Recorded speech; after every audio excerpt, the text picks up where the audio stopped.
Брисел подготвува политички санкции и светските банкари ги зачепат кредитните вентили за оваа македонска влада. Како ќе одговара Груевски? Дали и Иванов ќе понесе одговорност за своите непромислени потези? Ќе бидат ли замрзнати сметки и имоти на аболираните политичари? Дали е можно да експлодираат нови бомби? Од денеска и протести кај албанците. Против кого и зашто? Зиедин села, Павле Трајанов, Воислав Стојановски и Јован Близнаковски со Александар Чомовски. Добро вечер. Поради оправдана спреченост, денешниот ден на Боби Христов го презедов како водител на топ тема. Големиот патриот и демократ од екипата на ГДОМ синоќ јавно побара да се забранат сите невладини партии, сите невладини организации и партии кои мислат спротивно од Груевски. Ова е дури и по-безболно од инаку јавните и сајбер повици на ГДОМовци за крв и пресметка со приврзениците на протераните. Вчера сепак покажавме една граѓанска зрелост, едно чувство за различност и морам да признам дека полицијата релативно успешно си ја заврши својата безбедносна задача. Но она што остана дамка во самиот политички повик за забрана и за цензура како ментален склоп е повод моите вечерашни гости веднаш да ги запрашам дали самите се сметаат индивидуално или како партии оваа група на кој може би катанец е време да им се стави затоа што различно мислат и заради тоа што ги предаваат националните и патриотските интереси. Трајанов? Па ние имаме еднопартиски систем и мислам дека сосема логично е тие што поддржуваат владеачката партија да предложат решенија за елиминација на било кој поинако размислува од официјалната власт. Така да вакви будалаштини ќе среќаваме и понатаму, но мислам дека тоа е одраз на немок и гледа дека кулата од карти која што беше градена со години со силна манипулативна кампања, дека таа полека се распаѓа и нема друг начин како да бидат блиску до вождот на партијата, тие предлагат и вакви, мислам, налудничеви решенија. Секој случај, никој ваква опција не би прифатил, нити е можно тоа во Република Македонија се направи, поготово кога имаме силни протести, имаме силни невладени организации, граѓански сектор, да не зборуваме дека постојат над 60 политички партии кои што сигурно дека никој не размислува дека е можно во Република Македонија да се донесе ваква забрана, освен ако не размислуваат Македонија се движи кон воредна или воена состојба. Баш сте сигурни дека никој не би донел таква одлука со оглед на тоа дека Уставен суд секакви одлуки носи, па не е исклучено дури и таква да донесе? Таква надлежност Уставниот суд нема, нити по устав, нити по било кој закон. Единствено, ако се прогласи некаква воредна воена состојба, тогаш председател на државата Ѓорѓе Иванов ќе има ингеренции се да носи, дури да ги забрани сите политички партии и се она што значи плурализам или поинако размислување. Се надам дека до тоа нема да дојде. За албанците да не прашам, по дефолт би требало да бидат забранети сите, освен Дуи и меѓутоа и Ахмети веќе им е вон контрола. Што вие мислите за ова, како вели Трајанов, будалаштина? Па нема што да додавам во тој збор што вели Трајанов, бидејќи така е. Мислам дека првиот дел за дефинирање на патриотизмот, што значи патриотизмот, нели, за еден македонец и што би значило тоа за, немаме дефиниција што би значил патриотизам за еден албанец кој живее во Македонија, нели? Мислам дека ние во тој случај нема да запираме да функционираме и да правиме политика, ама веќе тоа ќе се вика илегал. И со што се занимава после илегалата се знае. Тоа ми наличува на она Тихи прле од она српската серија.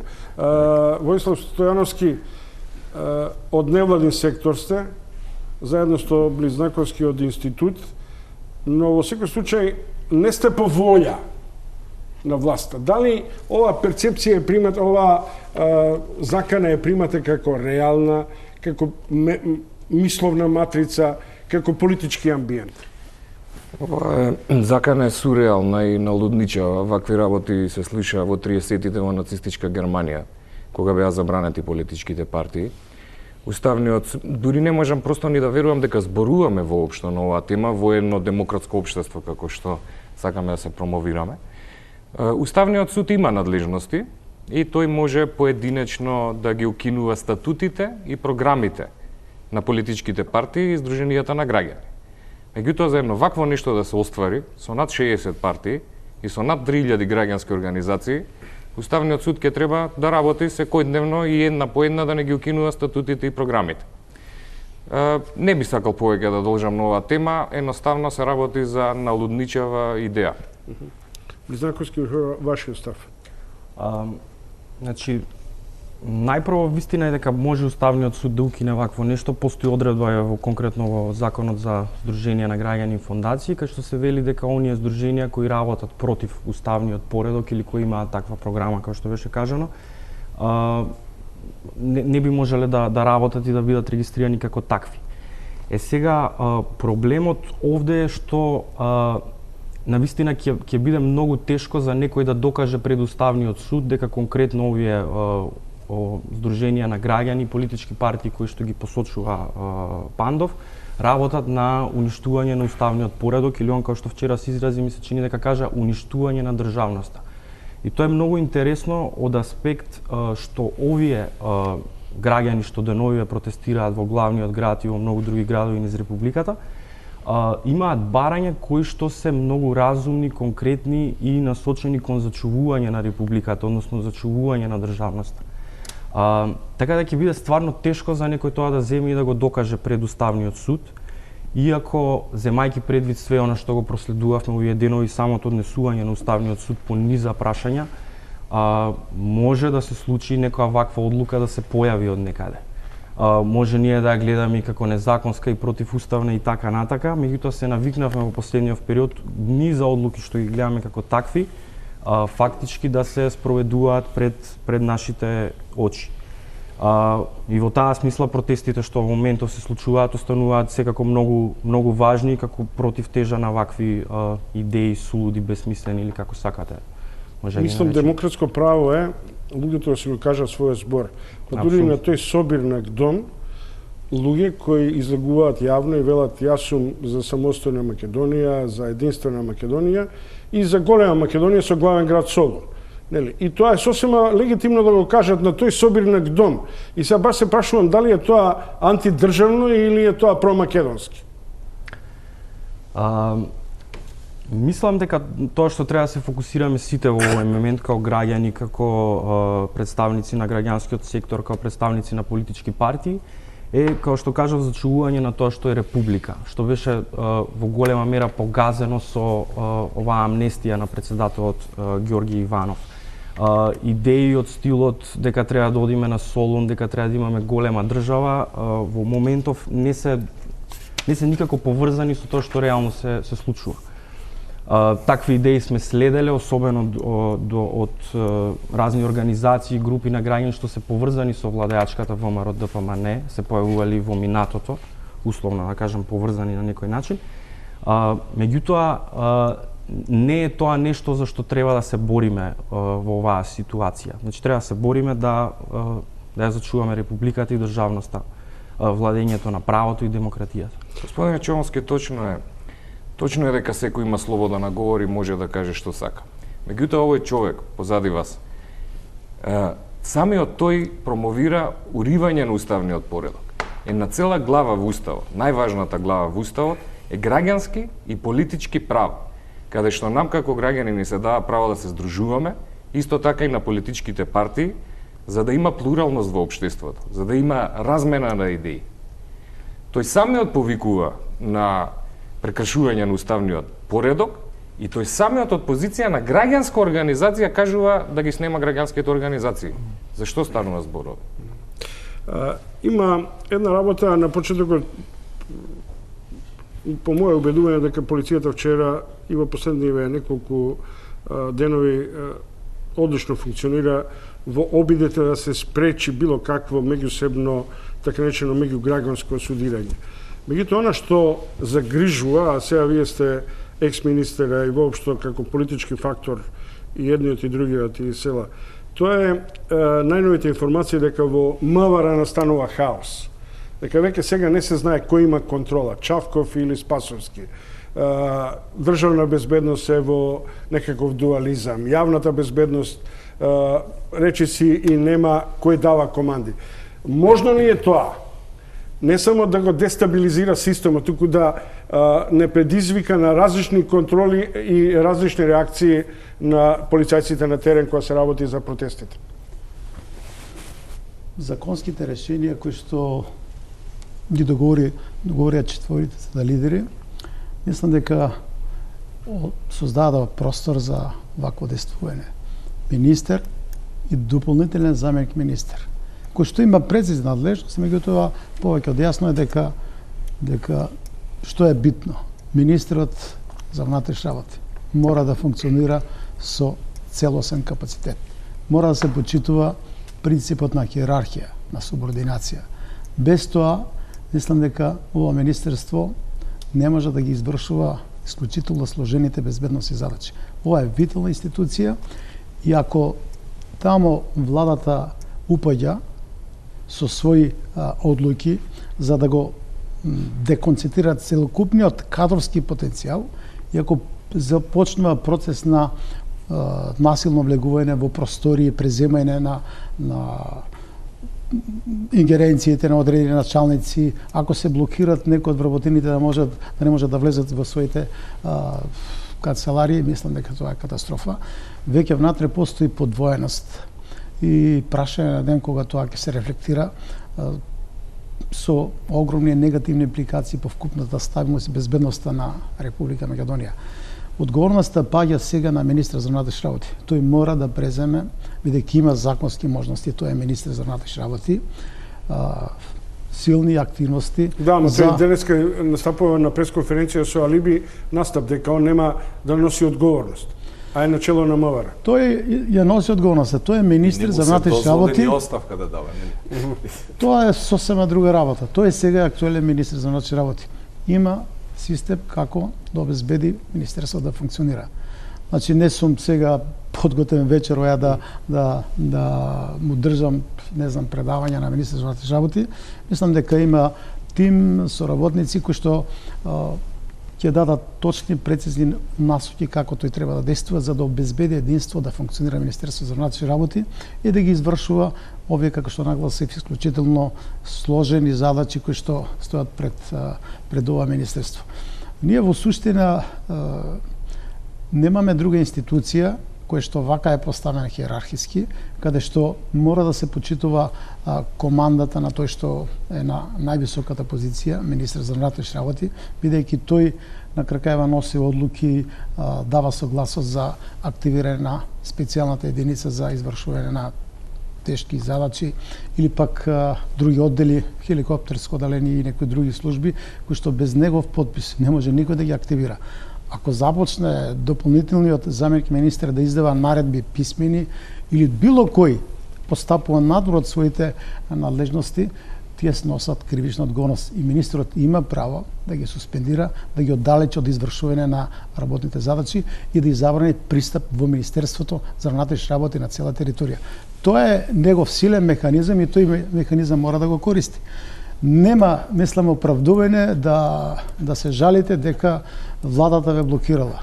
Владата нема инструмент да се меша директно во извршувањето на функцијата на министер за внатрешни работи, освен што поставува двајца високи раководители, директорот на управата за безбедност и контрразузнавање и директорот на Бирото за јавна безбедност. Но сите други решенија може да ги носи и ги носи министерот, поготово што правото овие директори да распоредуваат работени на едно друго место, тоа право е суспендирано од страна на министерот за внатрешни работи. Се негова е одговорноста. Се разбира дека тој е во тешка состојба, не викам дека е лесно да се раководи кога една партија која што е на власт, владата која што го блокира или го обструира во него во извршувањето на оваа функција, но тоа ќе биде на штета на безбедност. Клучно е што сепак тој се одважи да ја презентира состојбата во јавноста, затоа што сепак јавноста, граѓаните се тие што можат да покранат една силен, да речеме, силна подршка за функционирање на оваа институција. Заедница вели за продолбочување на политичката криза, главниот инпут актуелната е кај председателот Иванов и аболиција. За тоа ќе разговараме подоцна. Но мене ми се чини дека е многу важен овој сегмент на можен хаос во МВР и на предпоставките дека различни команди може да стигаат против различни групи на протестанти, на граѓанско незадоволство и така натаму, и одеднаш МВР од фактор на стабилноста да стане продуцент на безбедностни ризици.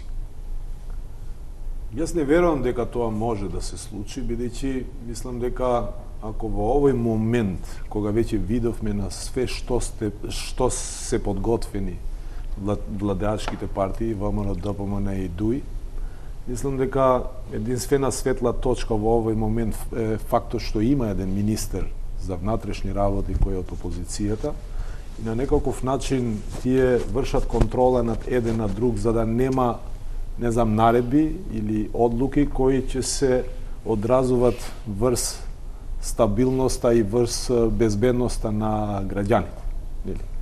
Во ваков случај, значи на некаков начин тие двојни контроли кои постојат внатре во Министерството за внатрешни работи, јас не сум некој експерт за такви прашања, нема ниту некоја информација како функционира таквото министерство, но мислам дека клучна улога во ова ситуација има министерот за внатрешни работи. Заменик министерот со договорот кој е донесен помеѓу 4 политички партии има само меканизам на контрола на одлуките на министерот за внатрешни работи. Што значи дека одлуките пак ги донесува министерот за внатрешни работи, а не заменик министерот за внатрешни работи. И во овој случај секакво друго тврдење е само бегање од одговорност. Значи, мислам дека нема да се случи такво нешто, ако веќе до овој момент ќе можеше да се случат секакви сценарија, ама гледаме дека веќе, не знам, 8-миот или 9-тиот ден е на протестите и мислам дека досега полицијата си ја има завршена работата како што треба.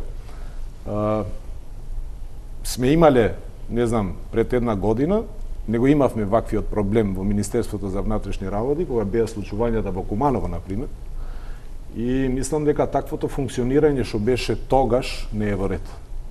Значи да се пука и да се руши цело едно населје без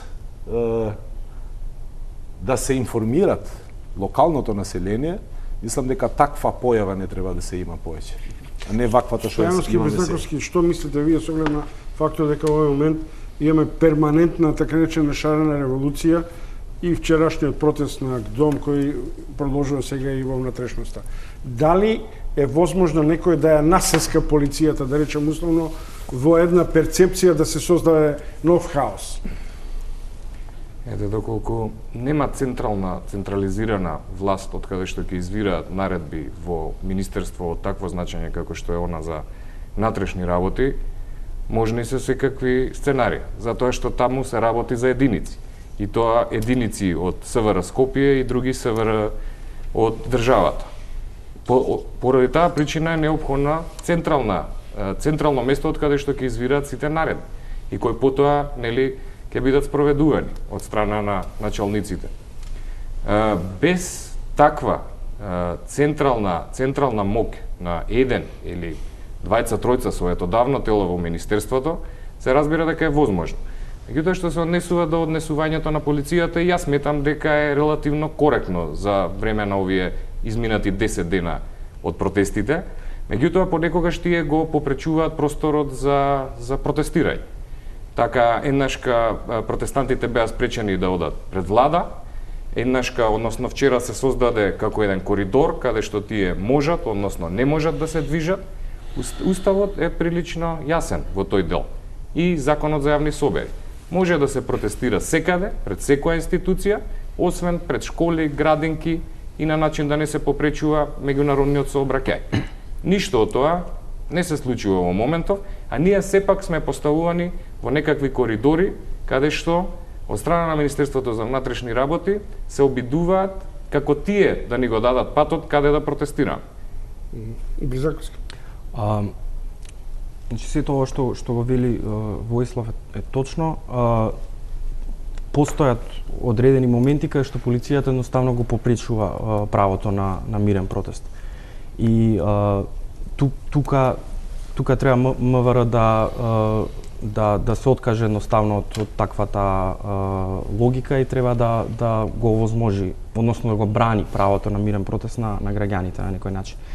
Сега на тема тоа што го нарековте хаос во МВР. Уште еднаш се покажува дека често министерствата и разни институции се користат за чисто партиски цели и тоа е една неодржлива операција што може многу брзо и на многу радикален начин да се удри од глава врз целото Не, еве ќе ви кажам класичен пример.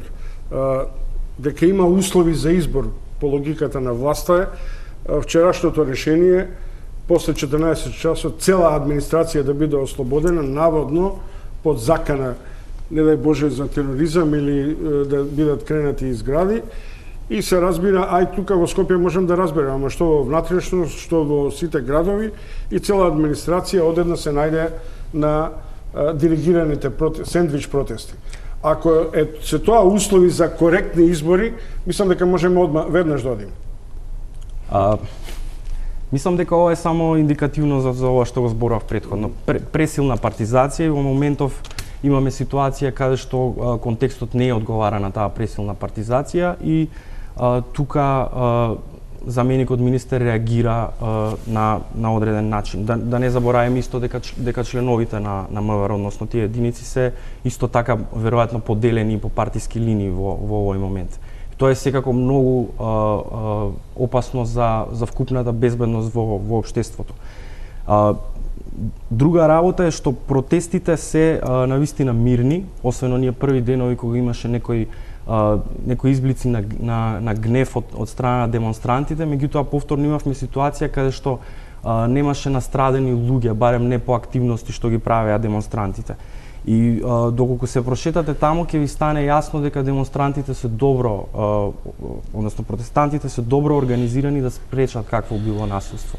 Нема насилство врз полицијата, нема насилство врз објекти кои што се државни, кои што никако не се поврзани со ова што се смета за извор на оваа криза во моментот. И тоа секако е позитивно. И тоа е на еден начин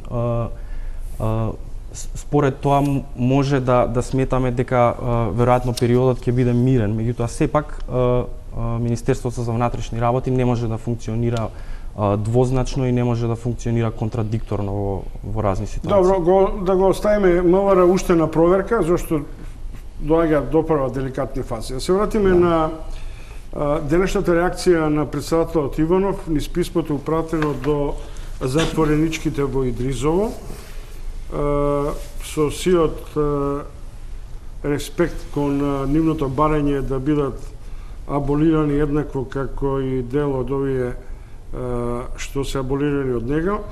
Индикативна е реченицата со која претседателот им се обраќа на затвореничките. Цитирам: "Сакам јасно да знаете дека зад мојата одлука никогаш нема да се сокријат оние што направиле грешка во животот и треба да ја сносат одговорноста за тоа.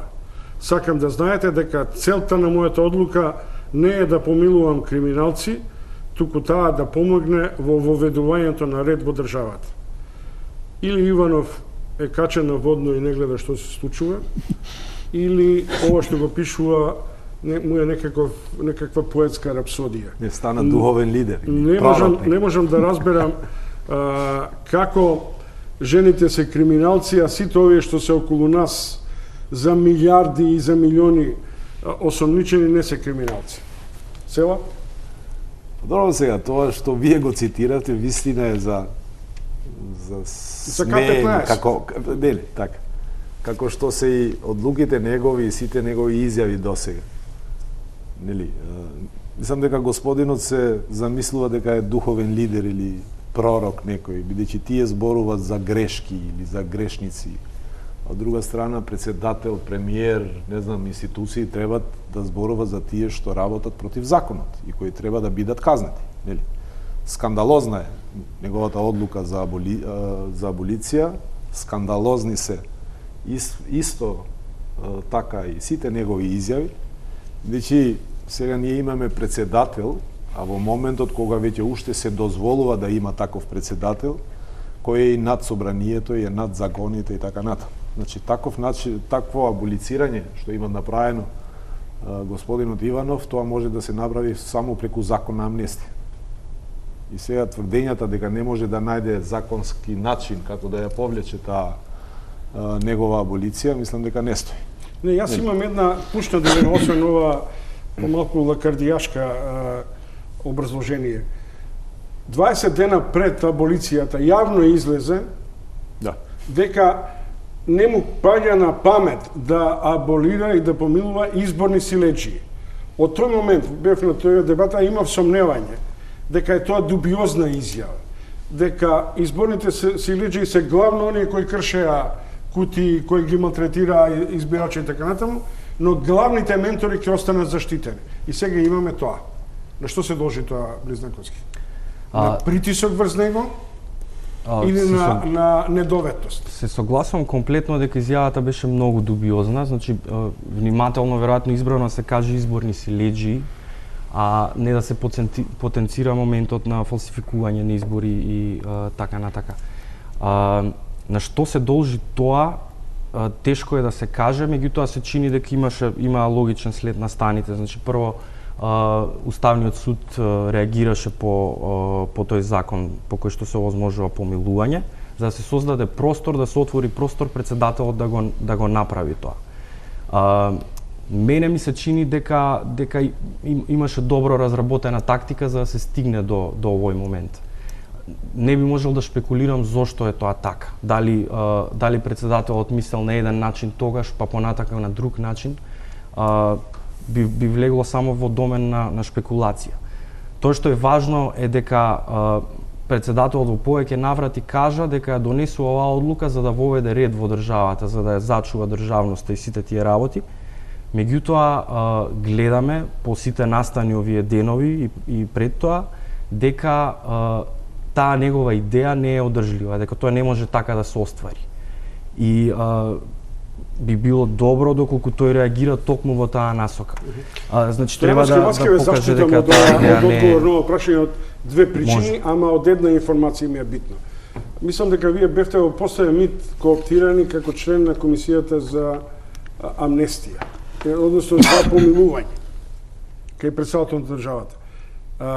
Имавте сигнали, телефонски разговор, било каква, бидејќи сте и доктор по кривично право, било каква консултација да ве прашате што мислиш, Војславе, за оваа варијанта?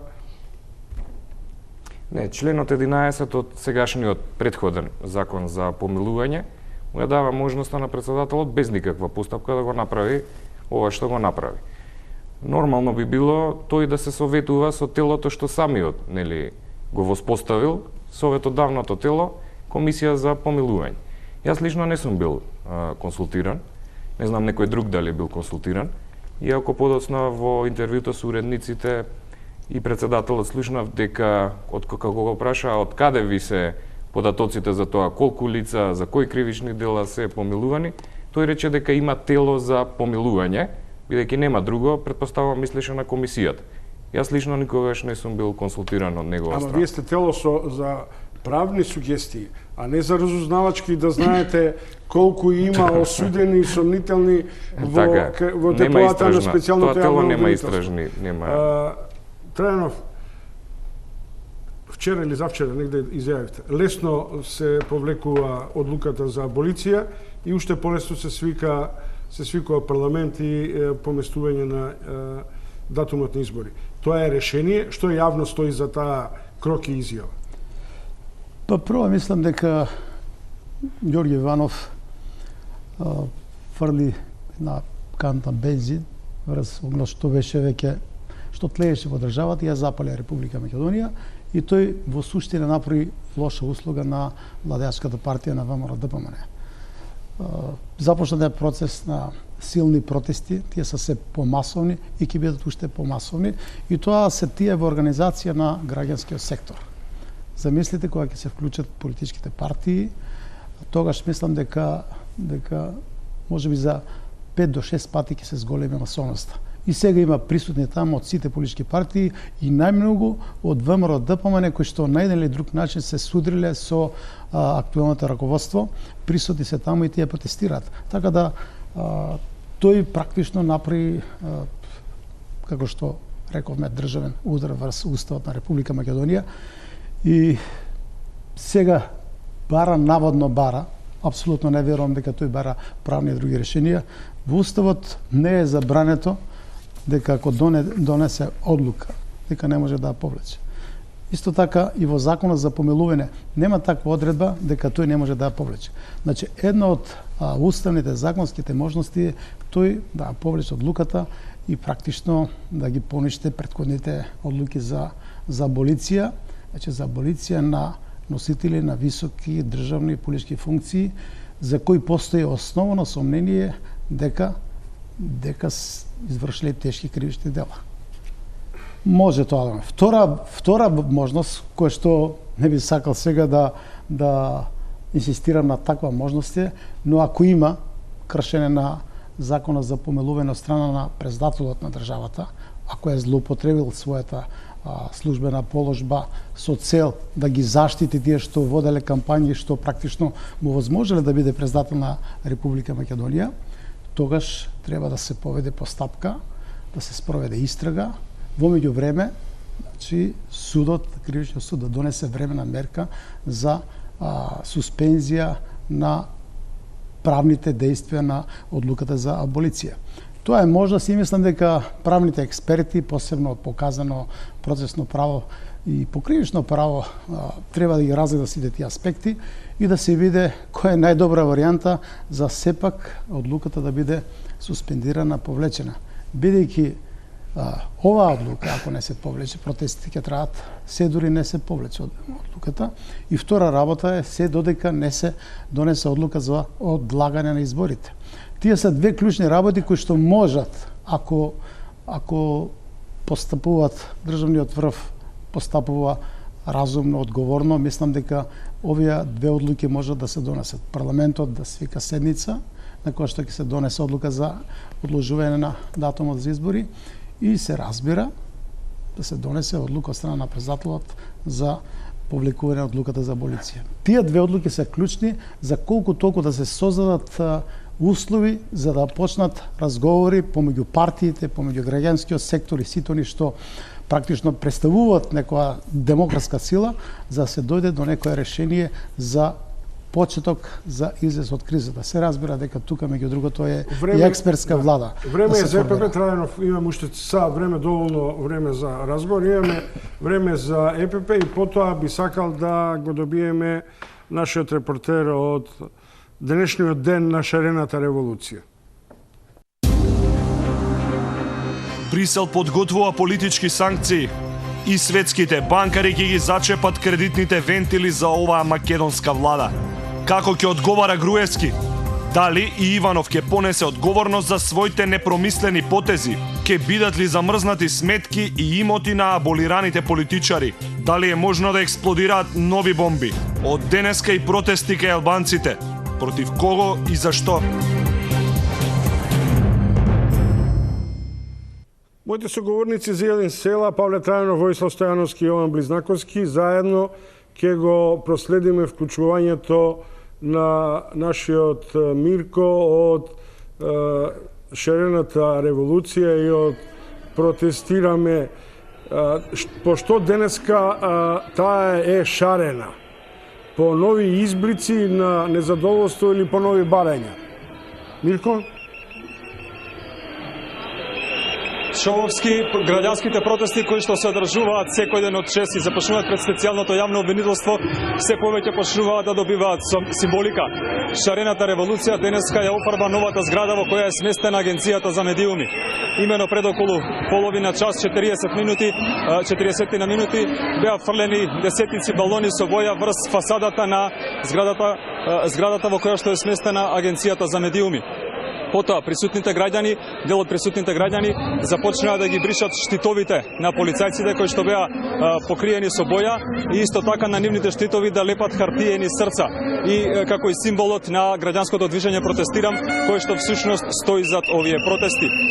Исто така на булеварот пред зградата на Агенцијата за медиуми беа напишани зборовите револуција. Ова има своја символика затоа што токму уредувањето на медиумската сфера беше една од точките од Пржинскиот договор кои што останаа неисполнети во пресрет на парламентарните избори кои што се закажани на 5 јуни. Инаку во моментов групата од повеќе илјади демонстранти се наоѓа пред седиштето на Европската унија во Скопје. Тука беа одржани повеќе говори во кои што беше испратена порака дека актуелната власт не само што треба да си поднесе оставка, туку треба и да одговара за криминалите кои што ги сторила во изминатиот период. Исто така беше испратена порака и до граѓаните кои што вчера одржаа протест пред Собранието на Република Македонија, организирани од граѓанското движење за обнова на Македонија, на кои што им беше порачано да не бидат штит на власта и на незините криминали.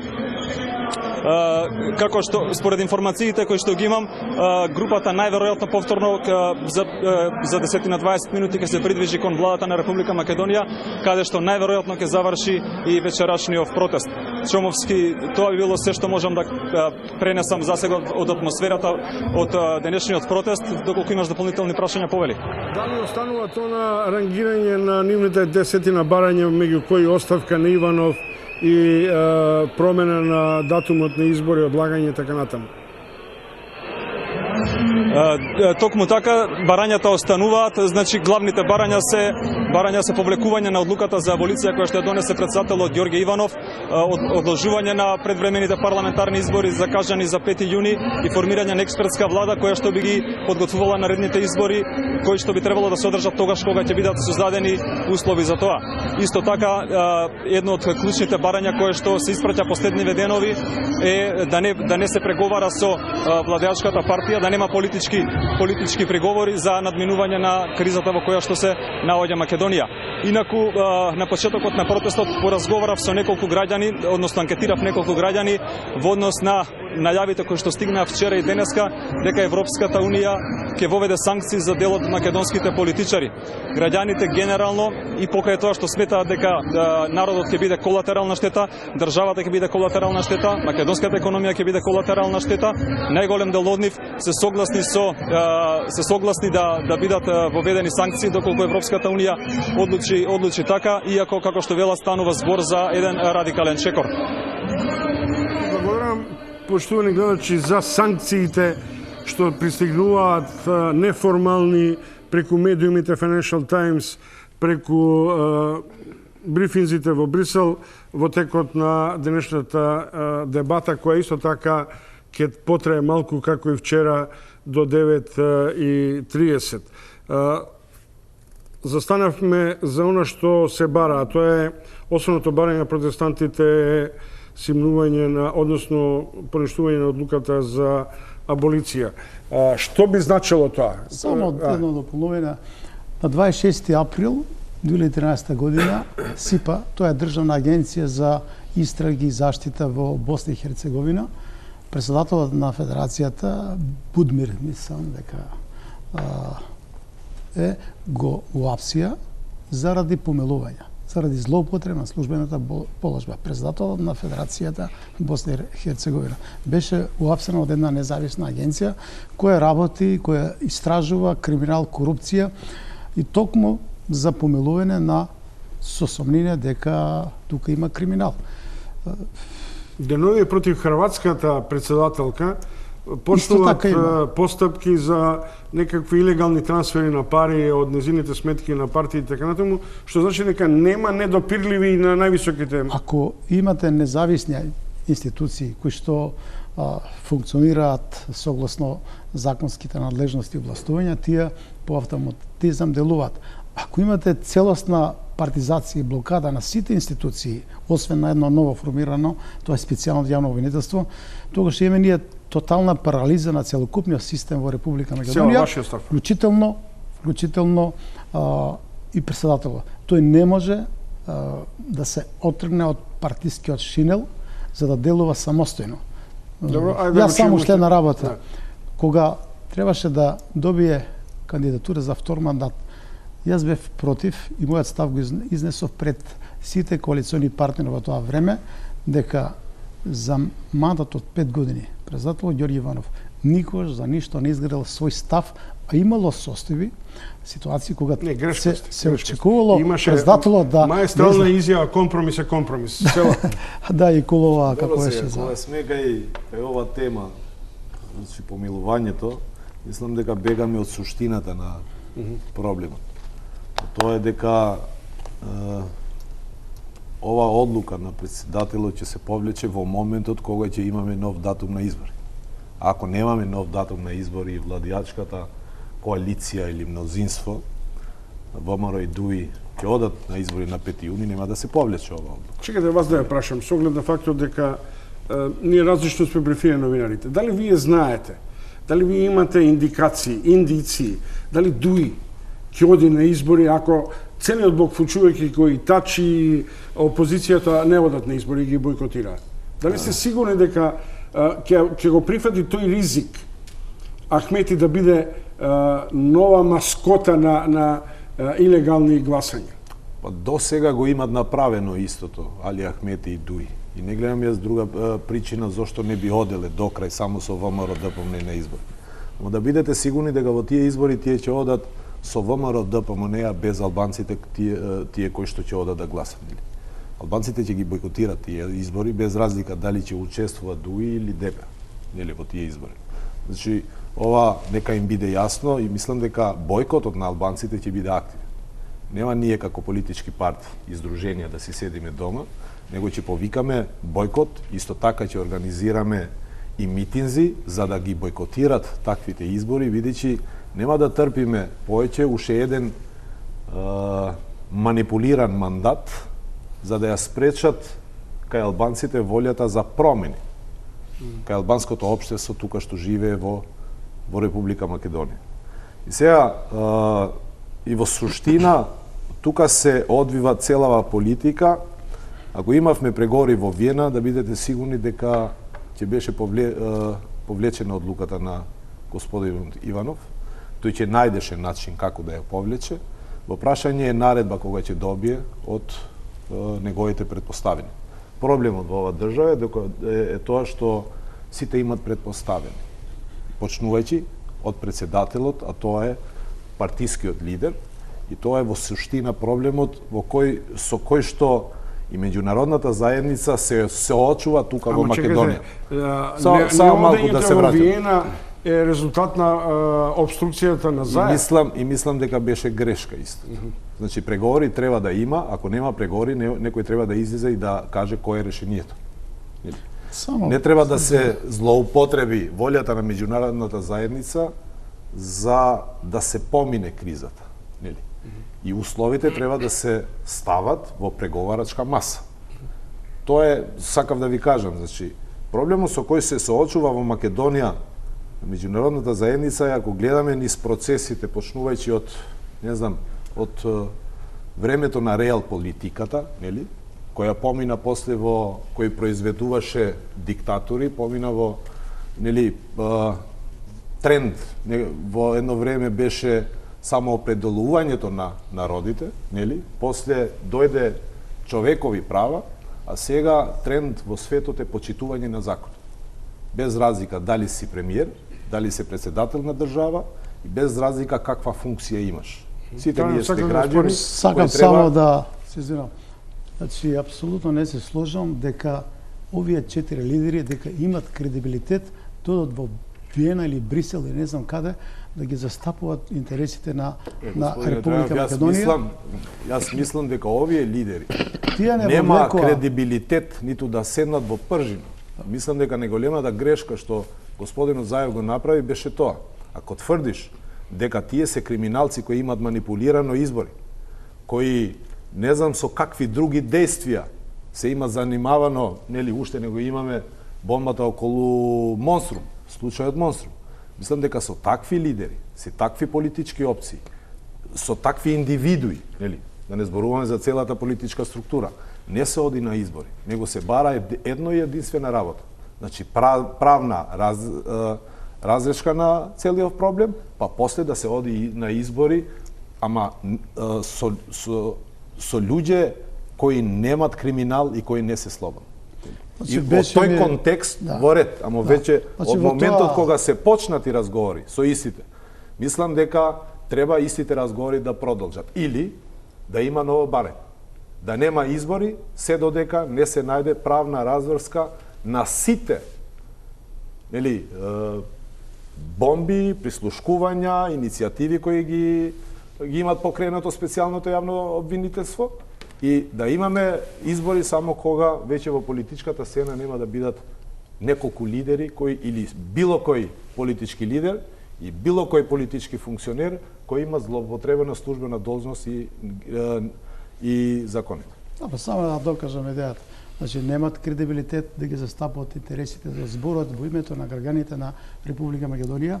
Треба да се подготви платформа во која што ќе се вклучат и тие што вечерова и веќе 10 дена протестираат, че граѓанскиот сектор, да се вклучат и други партии, да се направи стратегија за излез од кризата, тогаш може да се разговара, но треба да се разговара овде во Република Македонија. Самитот во Виена нити беше добро подготвен, нити имаше концепт како да се стигне до решение и можеше да биде 3:1. И практично да се врати Заев со изгубена практично позиција, не за него, туку за Република Македонија. Така да апсолутно мислам дека без да има некаков концепт, стратегија за излез од кризата, врз основа на пошироки консултации со сите кои што представуваат фактор. Во Република Македонија имаме протести, значи граѓаните без разлика на етничка, верска припадност тие се на нозе сите. Ова е сила која што треба да се респектира и тие ги барат неколку барања кои што се веќе јавно познати, но клучно е тоа да се одложат изборите и аболицијата да биде повлечена. Без тоа нема смирување на состојбите. Стојановски, ме заинтригиравте со една колумна и сега се вклопувате со едно резиме, би рекол, околу ова немок на разврската со аболицијата кај Иванов, каде што е пата. Едни не признава, други не сака, тој не сака да повлече и така натаму. Тоа ми дава за право да ве прашам, врз основа на што изведувате својата теза, дека бомбите повторно можат да бидат активирани, без оглед на фактот што на одреден начин се веќе забранети, без оглед на тоа што некои се аболирани, дали врз основа на тоа што се аболирани, барате етичко и правно решение дека бомбите може да бидат рестартирани? Не се однесува на тоа ставот. Ставот се базира на меѓународното право, на 3 столба кои го носат меѓународното право, а тоа е Европската конвенција за човекови права, Европскиот суд за заштита на човековите права и Венецијанската комисија преку своето мислење во врска со Законот за заштита на приватноста. Меѓународното право дозволува понатамошно објавување на нелегално прислушуваните материјали. Зошто е тоа така? Затоа што има јавен интерес во оваа држава тие да бидат објавени. Односно, ние да дознаеме кој се и што се правел во оваа држава на наша сметка. Меѓутоа, како производ на договорот од Пржино, беше усвоен Законот за заштита на приватноста. Усвоен во кратка постапка, без никаква дискусија, со консензус од страна на сите политички партии. Што предвидува овој закон? Името му е Закон за заштита на приватноста, меѓутоа има франкенштајн момент во него, затоа што треба да се вика Закон за заштита на објавување на останатите нелегално преслушувани разговори. Тоа би му било правото име нему. Што предвидува овој закон? Тој вели од периодот 2008 до 2015 се што е преслушувано не сме веќе да биде пуштано во јавност. Се што е напуштено во ред, меѓутоа ништо друго од во тој период нелегално преслушувани материјали. И сега се поставува прашање оние што ги добија папките. Представници на невладени организации на медиумите, тие веќе одат спротивно на овој закон. Значи со самото тоа што ги имаат, го прекршуваат законот. Нема санкција во овој случај. Меѓутоа, доколку тие му пуштат на пријател снимка од она што биле прислушувани, тие веќе сториле кривично дело за кое се одговара од 1 месец до 1 година. Меѓутоа, ова е закон за заштита на приватноста и тој е во директна колизија со Европската конвенција и со досегашната пракса на Судот за човекови права во Страсбург. Се поставува прашањето што доколку некој дојде до овие нелегално прислушувани материјали и особено што доколку тој некој е новинар. Дали ќе смее да ги објави? Нема потреба ние новинарите дојдоа разни багабонти и разни други илегални групи, портали и така натаму и веќе тоа станува дел од современото рекетирање и политичко дискредитирање. Значи имаме два интереса. Едниот е јавниот интерес и едниот е приватноста на оние што биле прислушувани. Тие се судриле меѓу себе. И сега прашањето е кој доминира, кој преовладува. Од досега објавените материјали се гледаше дека скоро сите, со мали исклучоци, најголем дел бе од јавен интерес. Односно, каде лежи јавниот интерес. Нема дефиниција конкретна за тоа што е јавен интерес, меѓутоа, во секој предмет одделно се оди. За да го дефинираме јавниот интерес во Македонија, да видиме дали има интерес во овие нелегално прислушувани материјали, доволно е да погледнеме само првата страница на Уставот, каде што македонскиот народ и сите представници на заедниците се договараат Македонија да ја конституираат како суверена држава.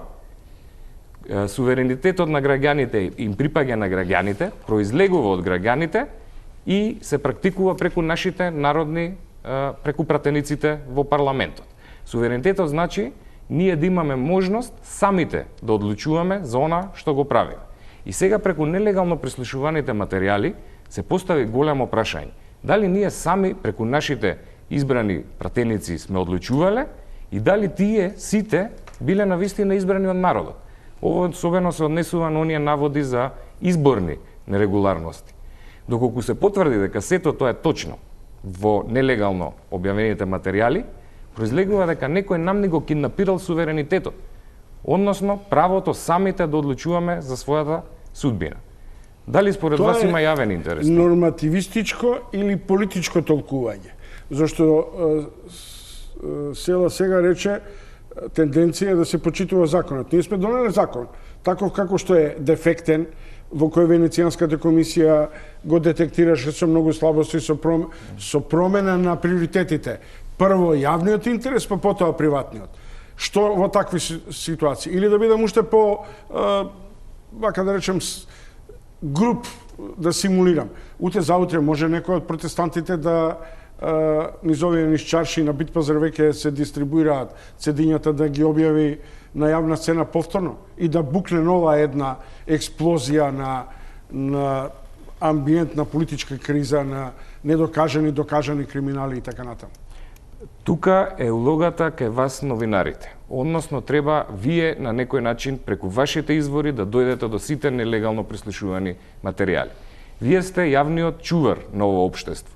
Вам треба да ви бидат доверени на одредени новинари за кои се знае дека ја следат медиумската етика и вие самите да одлучите што е јавен интерес, следејќи медиумската етика и да објавувате нешта каде што има само наводи за криминално постапување, а не и како што слушнавме и што е малициозно и апсолутно недозволиво, приватни разговори од луѓе кои се или не се политичари.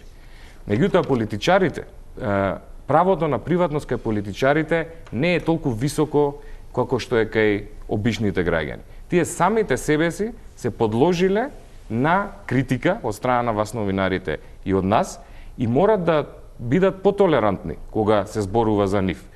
Многу е важно, постои тест на Европскиот суд за човекови права, дали нешто е јавен интерес, дали доминира јавниот интерес или заштитата на приватноста. Се вели, Прво тестот е што тоа ќе предизвика кај јавноста. Каква дебата ќе предизвика? Дали ќе предизвика дебата за јавен интерес? Кај нас тоа предизвика дебата од јавен интерес. Тешки кривични дела, за некој дури можност да се изрече максималната казна, киднапиран суверенитет од граѓаните и така натаму, или приватноста на политичарите. Втората работа е за кого се објавени овие материјали. Ако се за политичарите, тие треба да бидат спремни, особено ако има кривични наводи таму. Ајде ги прашам политичарите сега. Ајде. Замислете оваа ситуација. Незадоволство од аболицијата на Иванов, имате гнев кај граѓаните, било кој, дури и кај ГДОМ и кај ова. И одеднаш сега станува прислушуваниот материјал кој е веќе диспрезиран и кај значаен дел надвор од специјалното јавно обвинителство, стануваат општо добро. И јавно публикувана материја на протестирам кај албанците, кај македонците и така натаму. Што ќе правиме? Нова криза, продлабочување, одговор на предизвикувачката аболиција на Иванов? Ако има некој договор кога правиле Ѓорги Иванов консултации или партијата на власт кога се договарале, вклучиле правни експерти кои подготвувале аболицијата и причините зашто тоа го прават. И сега тоа ако е стибено од некој, не знам, по која линија, затоа што се уште постојат сериозни укажувања дека и натаму се злоупотребуваат системи за прислушување.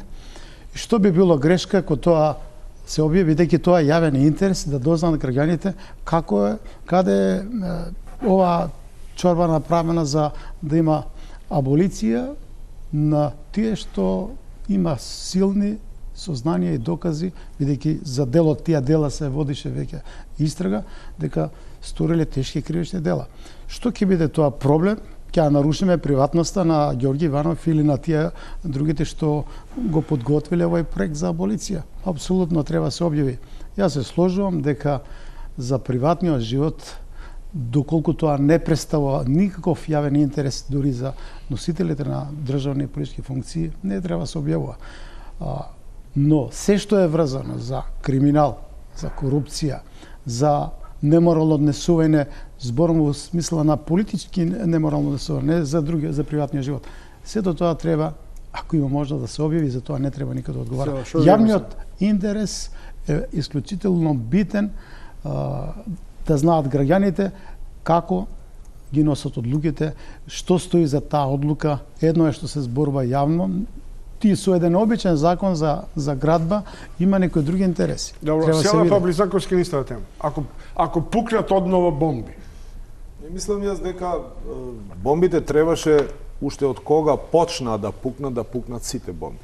Бидејќи на ваков начин мислам дека некоректно е односот и на опозицијата или на било кој политичар кој имал бомби, кој објавува, например, бомба за Љубе Бошковски, а не објавува бомба за случајот Монструм или за некој друг случај. Исто така го поздравувам прислушкувањето околу Сопот што беше. Замислете како се одвиват и како работи ова држава и овој систем. Значи, министер и шеф на службите од ВМРО ДПМН заштитува систем од времето на СДСМ и ДУИ и овиот Сопот не добива значи помилување, не помилување, него да бидат невини, за да се заштити системот. Мислам дека овој систем треба граѓаните да го гледат. Јасно, преку други прислушкувања кои ги има, за да овој систем го смениме и никогаш повеќе да се повтори. А исто така, луѓето кои работеле внатре во тој систем, треба да одговарат пред лицето на правдата. Бидејќи тогаш ќе имаме делумна правда. И на овој момент, со самиот факт што имаме пола од бомбите објавени и пола не се објавени, нарочито прислушкувањето околу Монструм, значи се што се зборува во општеството, дека може да биде вака или така, ова општество треба да ја знае вистината, бидејќи се случи едно глозоморно убиство, имаше јавни обвинувања од страна на министер за внатрешни работи, пола од територијата на Македонија, каде што живеат мнозинство населени албанци, беше под рација, се малтретираа жени И така натаму, сега треба да ја знаат сите овие граѓани вистината, а тие што го направеле и ако правеле, монтирале политички процес, треба да завршат одма во затвор. Мислам дека и тие што ја имат информацијата и не ја објавуваат истата, исто се одговорни и соучесници во овој политички монтиран процес, колку што и тие што го направија истото. Ако сакаме правна држава, мора да ја имаме за сите и за секој граѓанин. И не правдата да ја делиме на етничка линија. Македонци или албанци, а овде тоа е проблемот. Се дели правдата. Сега има една апсурдна ситуација, Стојановски, па ќе ви дам Близнаковски вас. Погледнете реакцијата последна на специјалното јавно обвинителство, врзана за Космос. Тоа ќе спадне на јадни луѓе кои се заштитници на Груевски, но они си одбрале политиката. Меѓутоа имат една абсурд, а тоа е дека има елементи за кривично гонење, а аболирани се. Што ако пукнат бомби за кои нема аболиција? Без оглед на ризикот дека е тоа противзаконито и така натаму. Дали во хаосот што го направи Иванов не се импутира нов хаосо, ново реобјавување на бомбите без оглед што тие се забранети? Бидејќи јавното обвинителство е немокно. Хаосот нам не извира од историјата и како таков сега се задржува година и пол. Ние воопшто не сме расчистиле со хаосот. И некако од вашето прашање, како да сваќам да сте вие против сега објавување на нови материјали. Јас само провоцирам. А ако имате потреба... Постапка, одговорот е да. Ако има сознанија за вклученост и инволвираност во нови кривични дела кои што не се опфатени во актот за аболиција, за нив ќе се води постапка, но Ѓорги Јеванов најави дека и во иднина може да постапе на исти начин. Мислам дека нема да се дрзне веќе да направи. Ама така зборувавме и пред тоа и таму станува сега пракса. Треба протести, дури не се повлече тоа од функција, тоа е. Затоа барат оставка. Дали овие како грешници оделе пред Иванов таму се исповедале и му кажале колку грешки имат направено и ги имат аболицирано, нели? Што знае точно пред да се објават од страна на специјалното јавно обвинителство, или како се случи тоа? Изгледа овие сите како грешници знаеле што направиле и каже дека јас имам 15, другиот 16, ако е точно ова што трае новини дека и натаму прислушуваат. Да се вратиме, ако барате, бидејќи со право барате од мене, и јас сум да се објават сите. Не е тоа проблем, но со кривично правна завршница. Точно. Инаку ќе станеме една малограѓанска работилница во која де факто наместо да одговараат Груевски фамилијата, ние меѓу себе ќе си водиме муавити. Чешмо муавити, што би рекли. Значи, покрај јавниот интерес, вие како новинари треба да ја информирате јавноста. Правото на јавно информирање е уставно право. Доколку до вас, например, стигнат тие материјали, вие ќе се соочите со прашањето дали смеам да ги објавам, имајќи го предвид Законот за заштита на лични податоци, затоа што тој носи Закон за заштита на приватноста. Затоа што тој носи затворска казна од 1 месец до 1 година. Меѓутоа што вели законот? При евентуално такво судење, судот ќе треба да има предвид, да ги има предвид Европската конвенција и праксата на Европскиот суд за човекови права.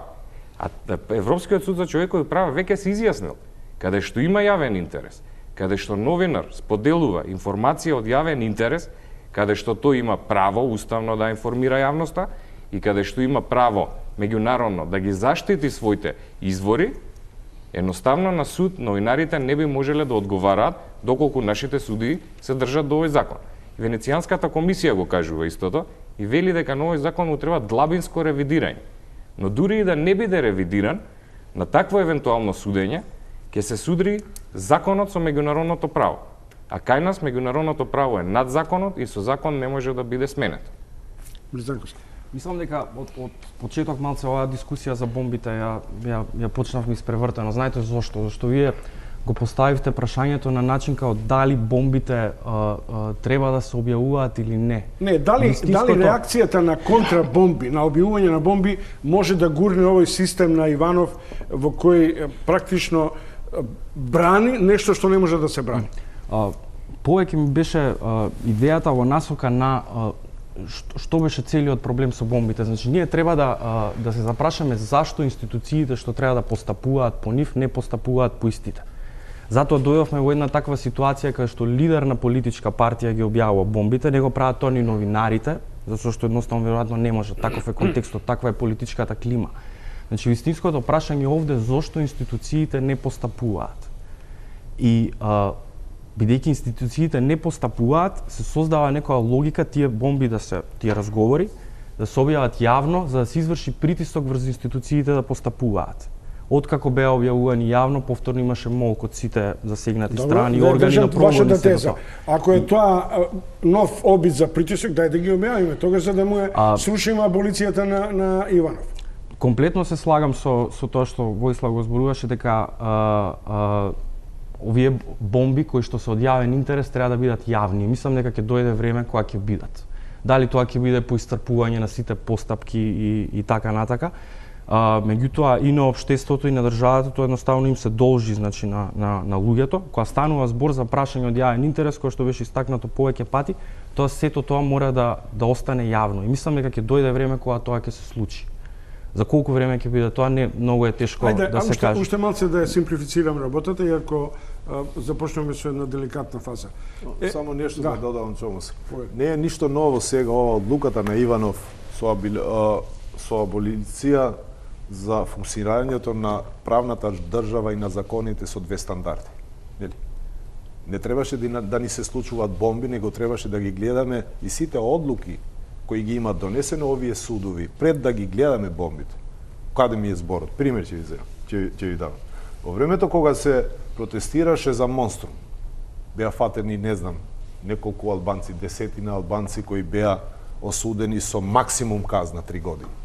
А 2 недели пред тоа имаше протести во Ѓорче Петров и македонците кои беа фатени таму, иако изгореа приватен имот на албанците, беа казнети само со условно казнени.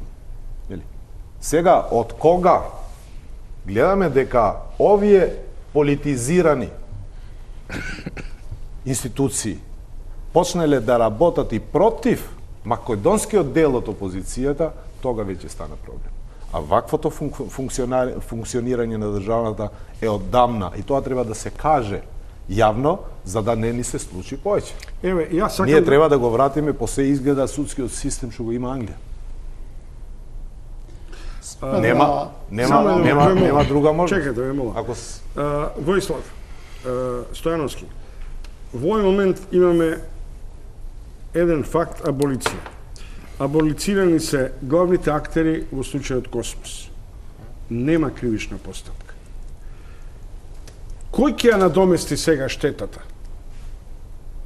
Бидејќи таа реална. Бидејќи јавното обвинителство ги детектирало сите прекршувања на сите постапки што се врзани, а човекот газдата предпоставувам дека и во ова интервју овде рече дека најмалку 65 милиона се неговите штети, реални и изгубена добивка. Кој сега ќе одговара? Ние сами ќе си ја платиме таа штета за лудостите на Груевски и Јанакиевски и за суетите со градоначалникот на Гази Баба?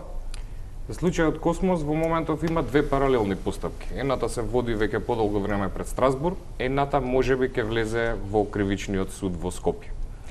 Доколку влезе во кривичниот суд во Скопје, се разбега одлука од страна на судот во Страсбург би значела многу за оваа кривична постапка дома. Јас се надевам дека тоа ќе се случи. Што се однесува до евентуалната кривична постапка која би се случувала пред нашите судови, се разбира дека оние, вие кажавте, главните актери се аболицирани, меѓутоа им се суди на останатите кои не се аболицирани. Доколку се потврди дека навистина тие незаконски носеле решенија, одлуки и било која друга незаконска активност и дека тие ја причиниле штетата, господинот Цановски ќе има право во граѓанска постапка таа штета да ја бара назад. Кога откривично ќе се префрли во граѓанска постапка, тој може и да додаде други лица таму. И ќе ги додаде овие главните актори кои вие ги кажавте, а овие кои во кривична постапка евентуално би биле осудени, се разбира дека ќе кажат дека не биле единствените, односно дека се работело по наредба, тоа што го правеле. И тогаш граѓанскиот суд ќе може штетата на господинот Цановски да му ја исплати преку сите инволвирани. Аболицијата важи само во кривичното право, за кривични постапки, не и за штетата. Тоа е всушност и она што го мислеше специјалното јавно обвинителство кога кажа дека нема перфектен злостор и дека за штетата мора да се одговора без разлика дали има аболиција. Сака да рече дека ние како данечни обврзници нема тоа да го платиме, сулудото однесување на штетите што ги нанесе оваа власт врз, например, Космос. Или дека некој на Груевски и на Јанакиевски ќе им ги замрзне имотите се до завршување на постапката за евентуално обештетување. Тоа ќе биде постапка каде што ќе се утврдува дали тоа го направиле лица преку злоупотреба на службена положба и овластување или го направиле во име на државата. Доколку во кривична постапка се утврди дека било преку злоупотреба на службената положба и овластување, тие ќе ја пренесат одговорноста да исплатат штетата. Поштовани гледачи, следите дебата за актуелните состојби во Македонија. Уште еднаш ќе го вклучиме нашиот репортер Мирко од Шарената револуција, од Собирот на граѓаните, но пред тоа уште една нова рунда на ЕПП.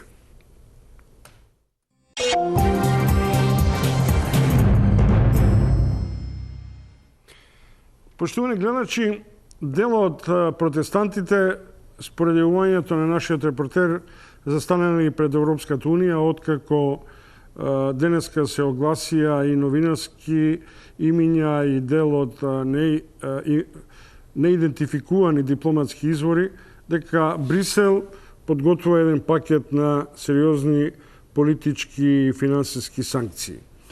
Она што ме заинтригира, тоа е пренесената анкета од Мирко дека народот и покрај тоа што мисли дека не сме да биде колатерална штета со тоа што би можело да ни се одземе статусот на Европска Унија и така натаму, дека сепак се поддржуваат санкциите за актерите на овие изборни измами па и големи криминали. Вас ве прашувам, што вие мислите? Што би бил балансот? Да страда народот или да страдаат овие виновници кои се аболирани или осомничени, да речем? Санкциите, мислам дека во која форма да бидат искажани, ќе трпи последици народот. Тоа е сосема јасно, како што сега во кривичните постапки што се водат спрема обичните извршители и граѓани и нема кој да ги заштити, а политичкиот естаблишмент или како што најавува Financial Times дека за раководство се надаме, за цело раководство на ДПМН, сигурно дека таму има кои што не се инволвирани во било какви незаконити активности, дека за нив пред се треба да бидат мерките за нив. Не може граѓаните да страдат заради лошите политики или за криминал или други активности незаконити, што ги прават лидерите на партиите или на државата, да страдат граѓаните. Какви да се, тие треба да бидат насочени спрема тие што заслужиле, тие што беа креатори, генератори на кризата во Република Македонија, тие што не сакат да го деблокират системот во државата, да профункционира во целина, и тие треба да се сносат последици. И затоа од овој протест што се денеска одбиваше, веројатно и следите, граѓаните ќе прифатат санкции, раководени од тоа дека политичкиот естаблишмент треба да понесе последици и треба да ја практично да ја напуштат позицијата. Треба реформи во партиите и прво што треба да се направи да се отвори расправа за одговорноста на раководството на партиите. Тогаш кога ќе започне тој процес, можеби ќе имаме надеж дека ќе имаме демократизација не само партиите, но тоа ќе се пренесе и во државата во целина. Многу е тенка линијата меѓу санкции за раководителите, политичарите и санкции што ќе ги трпи и целото население во државата. Во превод, доколку остане овие носители на власт, доколку останат и доколку нив се поднесат санкции, тоа ќе се рефлектира и на државата и на општеството, така да ситуацијата не е толку едноставна. во ситуација која Дали би е се сменила идејата, власта, би например, било поинаку. да допре тоа до народот, кај се виновниците, па народот нив да ги казни? Апсолутно идејата е да допре тоа до луѓето каде се вистински виновниците, и тоа не е некоја лоша калкулација на Европската унија. Го правеле тоа тие порано на разни места, некаде со поголем, некаде со помал успех, зависи многу од контекстот. Прашањето е колку може во сценарио на една влада на ВМРО-ДПМН, колку може таа влада да се справи со евентуална меѓународна изолација, дали ќе најде партнер на друго место или не, и колку ќе може да се справи со тоа што ќе биде внатрешен притисок овде. Предпоставам дека ќе биде тоа премногу тешко за една таква влада. И што исто важно, да не забораваме, се спомнуваа разни модалитети, све на ниво на неофицијални информации, не може да знаеме што Европската унија ќе превземе. Прво што е важно е дека сите земји членки ќе треба да се сложат за евентуални санкции. Тоа отвара простор да се пеглаат некако работите, а се споменуваат навистина тешки работи, како укинување на визната либерализација, како стопирање на кредитирањето и сето тоа. Мислам дека дефинитивно препораката ќе ја изгубиме во некоја форма, во некој од вординг што ЕУ самата знае да го наметне. И сега ќе треба да видиме ова да се официализира пред да зборуваме. Во секој случај ова е прва некоја индикација ЕУ да реагира посериозно на разни наводи за злоупотреба на службена должност што се случуваат во Македонија. До сега се обидуваа политички, чисто политички, со тие нивни меки мерки да реагираат, а сега некако се чини дека ќе нагазат во тој правец и мислам дека имаме период од 3 дена државниот врв во Република Македонија и партискиот врв, тие што раководат со Република Македонија, да прифатат одреден компромис. Доколку тоа не го направат до понеделник и вторник, тогаш ќе започне сериозна процедура, постапка за изолација и за санкции спрема државата. Војслав има право, бомбите ќе станат нов метод на притисок и на нормална политичка пресметка на ова гарнитура да замени села. Санкции има сега и санкции од Брисел и има навестување дома за санкции, евентуално за идеја дури дека болираниот не смеат да учествуваат на политичките избори, немаат кредибилитет, така натаму. Што вие мислите? Мислам дека ако сегашнава политичка гарнитура, зборувам за овие кои се главни актери во политиката, ако има морал, тие ќе дава оставка од првите објавени бомби. Ама после изгледа тоа го нема. И граѓаните јасно го сфатија тоа дека овие политичари немат морал, и затоа сега се подготвени сами, и да трпат санкции и да дават поддршка, што е за поздравување.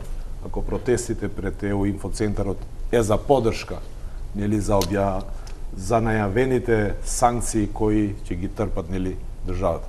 А треба да се почне од нормално сметките кои ги имат сите политичари надвор од државата, треба да се блокираат.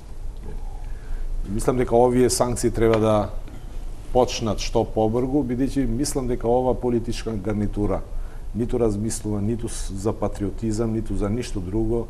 За нив патриотизам, политика, одговорност, морал и све им се парите, ништо друго.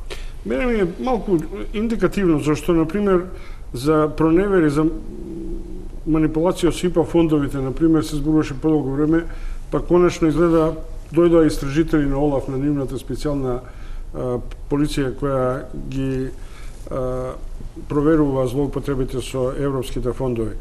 Меѓутоа, она што е многу пострашно е навестувањето индиректно од меѓународните финансиски жандари, Светска банка и Меѓународниот монетарен фонд за комплетна финансиска изолација на Македонија на странските пазари.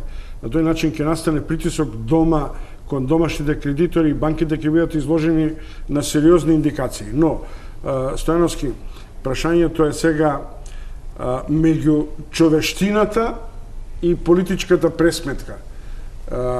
Санкции не е баш пријатно да доживееме. Но ако имаме санкции кон актерите, тоа би било друга песна. Беше кажано дека тешко да се повлече линија, за санкциите дека би имале ефект само кон политичарите, односно кон целото општество.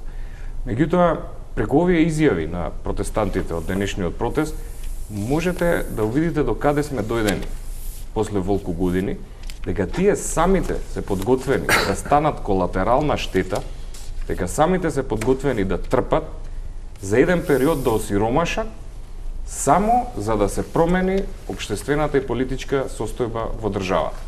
Значи, тоа многу кажува за атмосферата која постои во државата. Други предпоставам мислат дека нема повеќе што да се изгуби, затоа што е толку многу изгубено. Добро, поштувани гледачи, следете повеќе од речиси 2 часа дебата. Може би во наредниот период ќе го продолжиме тајмингот, но не ветувам, тоа треба сепак да го реши колегиумот. И овој пат следевме дел од назнаките за најновите настани, загрижувачки се информациите на новинарските, на светските новинарски пера дека е возможно да настанат сериозни санкции кон носителите на власта, односно тоа би било добра вест, но загрижувачки ако дојде и до замрзнување на фондовите и на банкарските кредитни линии, што може да ги поремети економските текови. Мои вечерашни гости беа Павле Трајанов, Зијадин Селја, Воислав Стојановски и Јован Близнаковски. Она што останува веројатно за размисла за време на викендот, а со која ќе се соочиме веќе во понеделник во мојата дебата околу можните санкции што од Брисел се најавуваат, и политички, и индивидуални, и финансиски. Тоа беше се, уште еднаш ви благодарам во име на екипата на Топ Тема. Сега од Брисел стандардно во некој петоци се јавува со своите дебати Боријан Јовановски. Следете не. Пријатна вечер од мене, се гледаме во понеделник.